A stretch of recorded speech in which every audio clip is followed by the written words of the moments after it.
나는 너를 사랑하지만 너는 그녀를 사랑한다. 뭘 할 거야? 왜? 그냥 그녀와 함께 있지 않니? 슈, 진짜.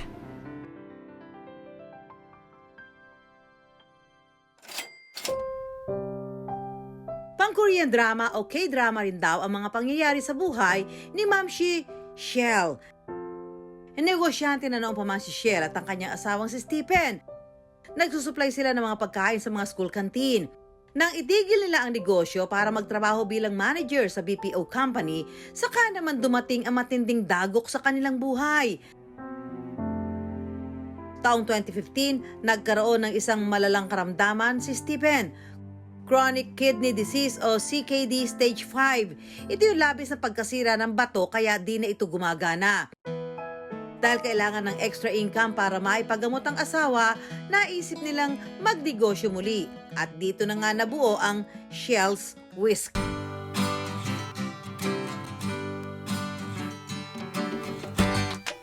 Masarap po. Legit na melt in your mouth. Rich yung chocolate and lasang-lasa mo talaga yung butternut. From savory to sweet, paano nga ba ginagawa ang Choco Butternut Corn Dog?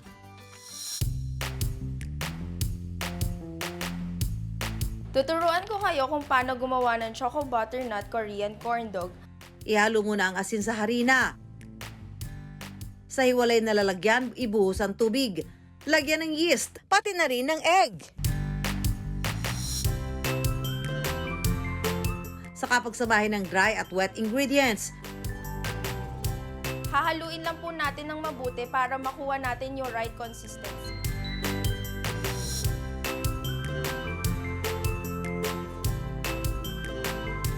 Itatabi ng 1 hanggang 2 oras ang masa para umalsa ito. Kapag umalsa na ang corn dog mix, ay pwede na itong i-coat sa kanilang homemade chocolate bar. Saka lalagyan ng breadcrumbs. At i-deep fry for 2 minutes hanggang sa maging golden brown.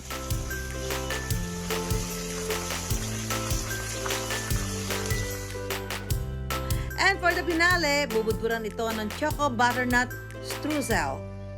Ito na po ang aming Choco Butternut Korean Corn Dog.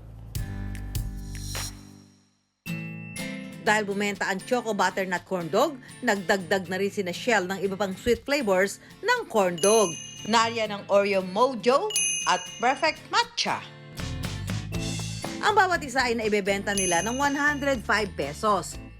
Kaya nilalari ng iba't ibang social media pages at website ang kanilang mga produkto na naging dahilan kaya dumagsa ang order sa kanila. Na-overwhelm kami when we got featured. Hindi namin talaga ini-expect yun. So, yung buhos ng orders, which is overwhelming talaga, hindi namin sila lahat ma-accommodate. Especially yung mga holidays, that's the time talaga na kumukuha kami ng additional manpower. Pero right now naman, meron naman na po kaming staff. Mula sa puhunang 2,000 piso noong 2015, ngayon ay kumikita na si Shell ng 150,000 hanggang 200,000 pesos kada buwan. Pero sa bawat tamis, kung minsan mayroon ding pait.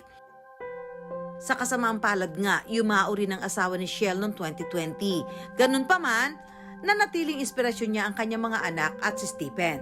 I think kung nandito pa siya, masaya siya for us. I'm sure proud na proud siya sa amin.